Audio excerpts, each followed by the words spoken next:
We're here at the Thai Entertainment Complex Roundtable. I'm talking to Kun Verapat. First of all, I have to thank you for being here today. We're about halfway through the day's proceedings at the moment. We've seen some lively discussions, some great presentations. What's your general impression so far? Well, I think it's great that Thailand has a lot to learn from the experience of our neighboring countries, such as Singapore. Singapore's mentioned a lot in the morning sessions, and I'm sure that in the afternoon sessions we'll go into details. What are the factors that made it work in Singapore? Do we have the same factors, or can we even have some competitive advantage to Singapore? Will Marina Bay Sands in Singapore run into troubles if we have such great success to come in Thailand? So that's just from the viewpoint of the international economic development. But what I'm very much interested in are the actual fabrics of the society, because Thailand, we've got gambling problems. We've got messages coming into the phones every day asking people to go to online casinos. And unless we have a proper and effective way to tackle that, it will become a rampant societal problem as well. So I think it's a very timely discussion, and I thank IAG for organizing this roundtable as well.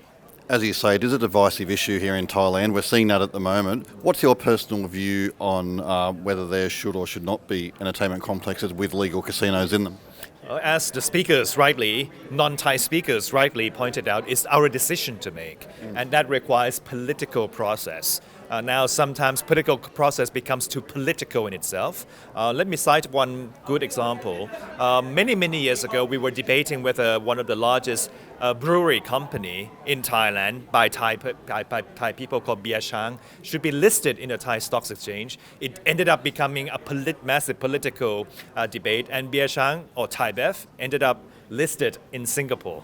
And now it's still listed in Singapore when Bia Chang is everywhere in every restaurant in Thailand. So I don't think we would like to repeat the same mistakes.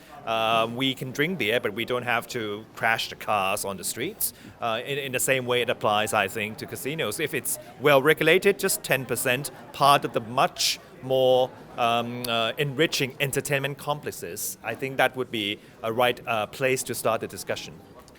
How do we go? I mean, one of the problems we saw in the Japan process recently was an inability to really educate the public on what an entertainment complex is.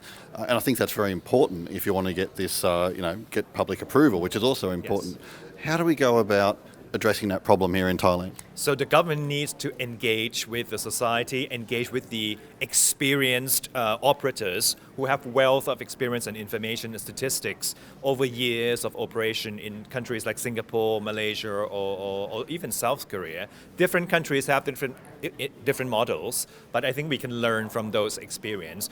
And even some tiny bits of details which the Thai people might not be aware of. For example, the family exclusion list, the ability of family members to ask that one family member cannot enter casinos. I think these are intricate details that Thailand still needs to learn, and the government needs to do a proper job of educating the Thai public that there are these options and opportunities available, and lots that we can learn from our friends who experienced it before.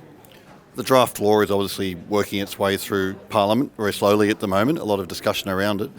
You've obviously had a look at that draft law. What are your thoughts in general? Do you have concerns? Well, there are various versions. The latest version, which is expected to be considered to be read in a few months, has this very interesting idea that there has to be a 50 million Thai baht, which is a large sum of money requirement in a bank account for 6 months, which would probably be a practical ban on most Thai people. I think then we have to discuss whether that model actually works, because the idea of having these entertainment complex is to allow everybody to enjoy and have a proper regulation in place, because otherwise people would just decide, okay, I have smaller amount of money, I just go underground, and the same old problem keeps coming back. So I expect there to be very detailed discussions based on studies and statistics, not just feelings. I can tell you that IAG has spoken to a lot of operators worldwide about this, and the consensus was that if that 50 million bar regulation is included, the investment level would drop to maximum 400 million US. And it's not just the investment we are looking at. We are also looking at tackling social and criminal problems in Thailand. So if we don't have the ability to pull up those revenue and those money from underground, then the same old problems lies there. So I think it's the responsibility of the lawmakers in Thailand to ensure that we are protecting the interests of the local citizens in Thailand, not just looking at the perspective of operators. That's important because unless they feel that it's economically feasible, we might not have quality operators coming in. So we need to be able to strike a right balance. Are you confident that Thailand can strike that balance and that there can be a consensus between political parties at least enough to get this through? Well, there's a lesson to be learned from the experience of Singapore, isn't it? We heard from our Singaporean guest speaker about how initially it's not going to be accomplished, but they did it, and that's because the society has a proper functioning government. We might have a more vibrant opposition culture in Thai politics, but I expect that at the end of the day, the interest of the Thai people lies at the heart of this. And if it's decided that without the entertainment complex projects we're envisioning, the same old problems and the missed opportunities, and tomorrow, next year, our closer neighboring countries might have even more of these casinos in operation. And I think by that time, the issues we are trying to tackle will be much more difficult to tackle. So my last question for you, I mean, you're very well travelled, you've seen integrated resorts around the world. What would you like to see from a Thai integrated resort? Well, first of all, I need to see a very strong legal framework, because you can have a very beautiful building, a large-scale investment that could collapse in a few years' time. So before we engage in this big project investment, we need to have a very clear idea of what we want to accomplish and how we want to accomplish it. We have a good plan in place. But as a Thai person, I'd like to see what Thailand is known for. Our culture, our arts, our sports, our elephants. I want that to be brought out in a larger scale that people can come to enjoy.